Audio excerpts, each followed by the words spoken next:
দিনে দুপুরে প্রকাশ্যে পাথর দিয়ে মানুষ হত্যা করেছে। শুধু তাই নয়, এই বিএনপি একটি খুনি সংগঠন। কানাডার আদালত এই বিএনপিকে পঞ্চমবারের মতো সন্ত্রাসী সংগঠন আখ্যা দিয়েছে। ভাইরা আমার, শুধু তাই নয়, আজকে গোটা দেশ তাদের চাঁদাবাজির কারণে অতিষ্ঠ হয়ে গেছে। তাদের টেন্ডারবাজি, তাদের চাঁদাবাজি, তাদের সন্ত্রাসী, এমনকি তারা এই 1.5 বছরে নিজের দলের কর্মীদের সাথে মারামারি করে ডাবল সেঞ্চুরি করেছে।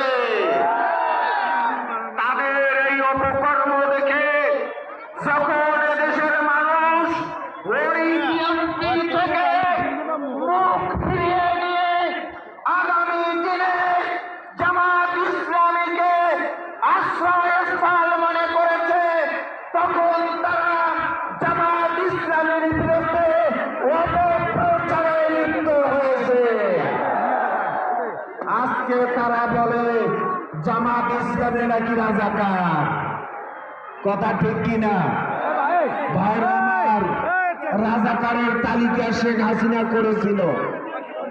সেই তালিকায় সবচাইতে বেশি রাজাকার ছিল আওয়ামী লীগে, 2000-এর বেশি ছিল বিএনপিতে, জামাত ইসলামীতে 37 জন তাদের তালিকায় পাওয়া গেছে।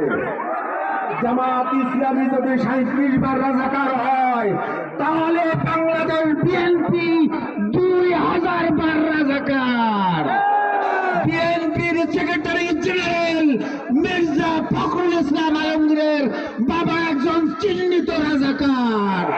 সুতরাং বিএনপিকে বলবো, রাজাকার যুদ্ধ অপরাধীর খেলা শেষ। আর 71 মানুষ খায় না। যুদ্ধ অপরাধী রাজাকার বলতে বলতে শেখ হাসিনাকে বাংলাদেশের জনগণ